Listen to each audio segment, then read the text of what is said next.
Hi, this is Tamara from mooglyblog.com, and in this series of videos, I'm going to be demonstrating how to crochet the Odds Are Shawl, which is a free pattern you'll find in parts on mooglyblog.com. This pattern is being featured as our crochet along of the month for January 2025, again on mooglyblog.com. Please go to the link in the description for the written pattern so you can follow along and make the shawl along with the video. To make this shawl, I used a USK 6.5 millimeter crochet hook. This one is by Susan Bates. We're also using one skein of Caron Colorama Halo Perfect Phasing. As you can see looking at the skein here, the color changes happen within the skein itself, and I have a couple of beautiful examples that I've worked up here. You, of course, should choose whichever colorway you prefer and start stitching right along with us. Again, this is a free pattern on mooglyblog.com, so you can follow along as we go or find the whole thing finished at the end of January 2025. First, let's take a quick look at the finished shawl. Here's the purple one that I made, and you can see here we begin at the short end and it gets wider as we go, working back and forth in rows all the way across to the end of the skein, or well, at least the end of our shawl, and then we can work around to make a border. Here is what the purple one looks like, and you can see it's got some beautiful texture throughout. We use a mix of stitches that really create a lovely look for this shawl. Let me set this one aside and pull up the other colorway. When I put these up on social media, people really seem to love both of these skeins, and I couldn't decide either, so I had to make both of them. You can see here we've got this really beautiful rust color down here at the end, working through lightening up into the gray, and then of course the gray takes us around for our border on this one as well. So let's go ahead and get started making the Odds Are shawl. So when it's time to begin your shawl, you can start by pulling from the center or from the outside. It just depends what color you want to have at the small point versus the large point. I'm going to go ahead and pull from the center. To begin our shawl, we go ahead and put a slip knot on our hook. We don't need to leave anything for any functional length to do anything with, so we can just leave whatever we like there to go ahead and weave in. And then we're going to start by chaining one, like so. Now what we're going to do is we're going to work a stitch called the chainless starting double crochet right into that chain we just made. So to do that, I pull up the loop on my hook to about the height of a double crochet. Then I'm going to secure the top of that loop with my finger on top of my hook like so. Then I will yarn over with the loop of the hook itself, and then insert my hook right into that first chain we made. Yarn over and pull up a loop. Let me get that through there. It wants to be a little twisted. There it goes. So now you'll notice I still haven't let go of the top of that loop with my finger. So now I'm going to yarn over and pull through two, by which I mean really behind that yarn over. And then to finish our stitch, I can yarn over again, release the top of that loop, and pull through two. So now this is the first stitch of this row, and I'd like to put a stitch marker in it. Here's a crochet stitch marker, and I'm going to put it right in the top of that first stitch. I'll reinsert my hook, and then if we go back to our instructions, you'll see we're to add 2 more double crochets to that same chain. So we just yarn over and put 2 double crochets right in that same first chain we made. Now there are lots of ways I could have chosen to start this shawl, but I decided to do it this way because this way when we go to put our border around the shawl, we know that this won't have tightened up. So don't pull down on this. Don't let this first chain here tighten up. When we come back around to work our border, being able to work into there will make it a whole lot easier. But with that and those 3 stitches made, we have finished row 1. And now we're ready for row 2. We'll go ahead and turn, and we're going to work a chainless starting double crochet and another double crochet right into the first stitch. So just as we did before, pull it up to the height of a double crochet, yarn over with the loop itself, go into the first stitch, yarn over and pull up a loop, yarn over, pull through that stitch and behind the yarn over, and then finally yarn over and pull through 2 to finish this stitch. Now this is the first stitch of this row, so I'll put a stitch marker in this one as well. There we go. Then pull that loop back down here, double crochet again in that same first stitch. There we go, like so. Then we're going to double crochet in the next stitch. And now we're going to leave that very last stitch completely unworked. We're only going to put 3 stitches in this one again. So this one is going to have sort of an interesting shape to it. We're going to be skipping that last stitch on every other row. So if you have a lot of stitch markers, you can go ahead and sort of leave that stitch marker in the stitch. But if you only have a few stitch markers, you can go ahead and take that one out and reuse it as we go throughout. However, this is what it should look like right here. There we go, at the end of row 2. Now we're ready for row 3. So we'll turn our work and start again with our chainless starting double crochet. If you would prefer to avoid using this stitch, if you don't like it or you just aren't getting the hang of it, that's perfectly fine. You can use a chain 3 double crochet substitute instead, or a different double crochet substitute of your choice. It's completely up to you. Now, we probably don't really need to mark this particular one, but I do like to mark it and just move that stitch marker up as I go. I find it makes it a little easier as I work back and forth in rows to keep track of my progress. So I've worked a chainless starting double crochet in that first stitch, then I will double crochet in the next stitch, like so. And then in the last stitch, we're going to work 3 double crochets. So all of them go right into that last stitch, and if you need to move that stitch marker out of the way, we can certainly do so. So there's 1 and 2. Pull up some more yarn here. We want to control the tension with our hands, not by pulling out of the skein while we're working here. There we go. So I can finish that stitch. There's 2 and 1 more, like so.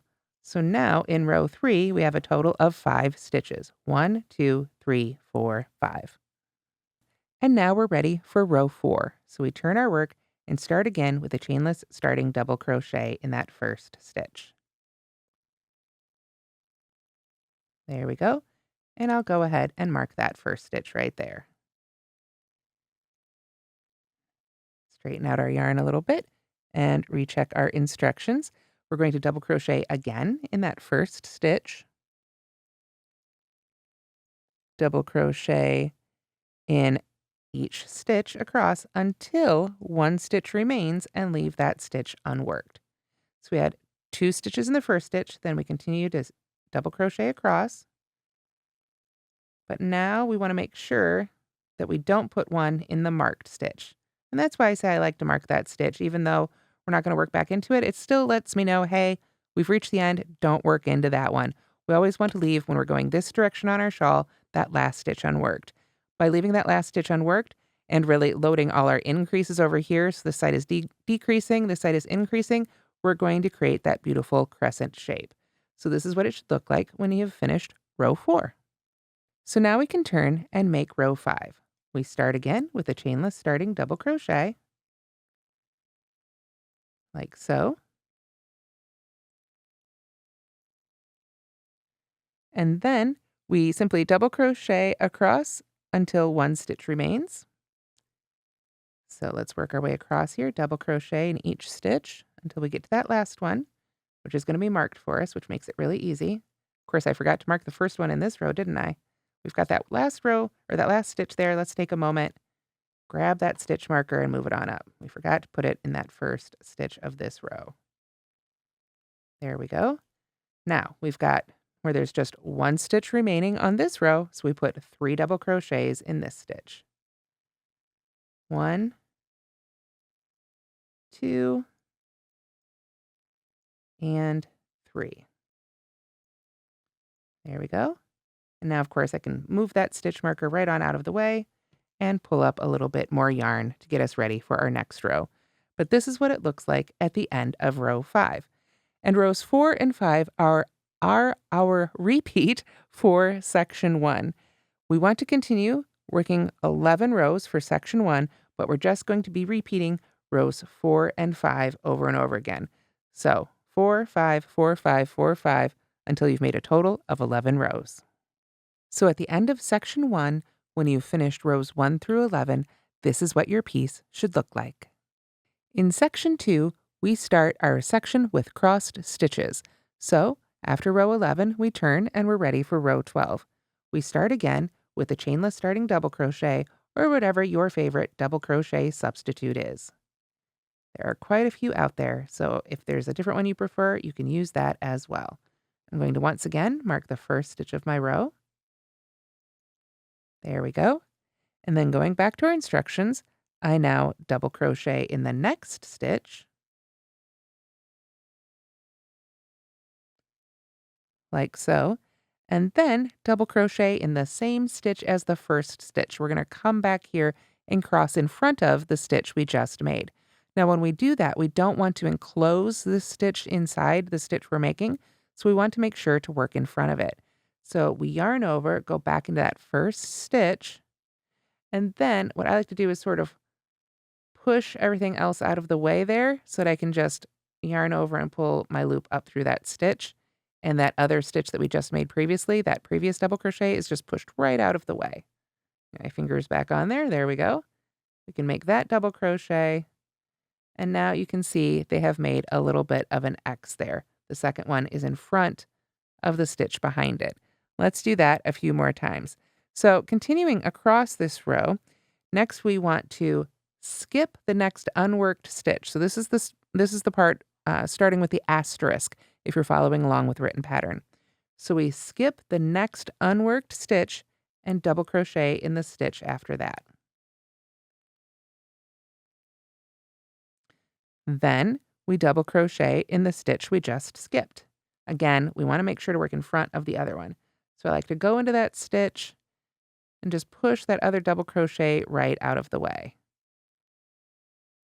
Make this double crochet, and the other one will pop right up where it's supposed to be. That is our repeat across. Skip the next unworked stitch, work in the stitch after that with a double crochet, then double crochet in the stitch we just skipped.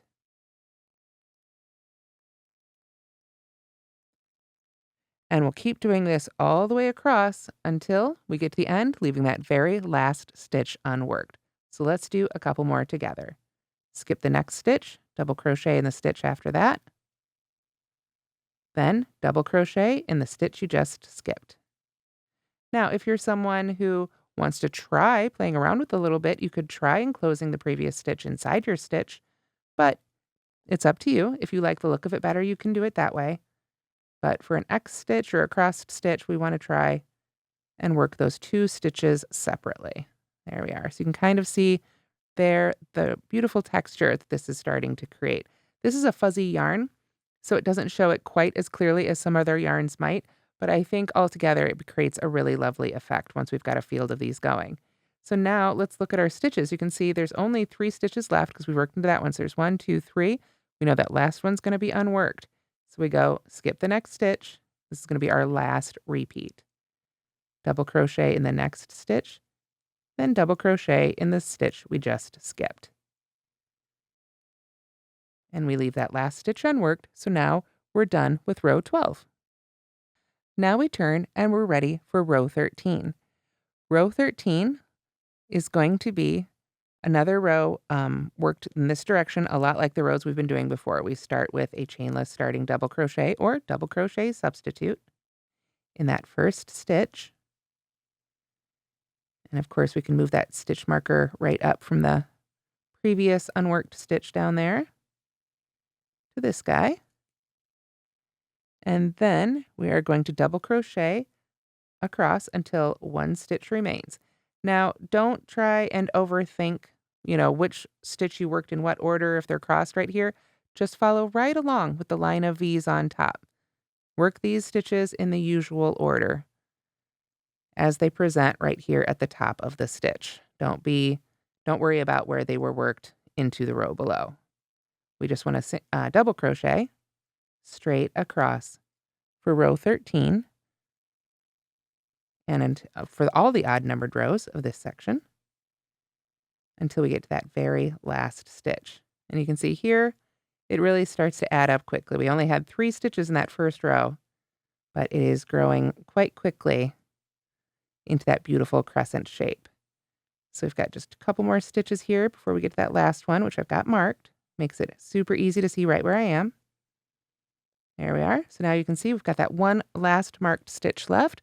So for this stitch, we want to work 3 double crochets right into that last stitch. So 1 and 2 and 3. There we go. And then, oh, split my yarn just a little bit there. Let me make that last one again. I always like my stitches to look nice and put together. There we are. All right, so now I can go ahead and move that stitch marker out of the way, and that is what it looks like after row 13. So now for section 2, we just repeat rows 12 and 13 over and over again until we have a total of 41 rows. So this is what your shawl should look like at the end of section 2. You can see I've got my tail end here, and now we have worked all the way through row 41. So now we're ready for section 3. Don't forget to check the description for the link to the written pattern, or go to your favorite search engine and simply type in Moogly Odds Are Shawl, and it's likely to pop right up. Again, thank you so much for watching, and don't forget to like and subscribe.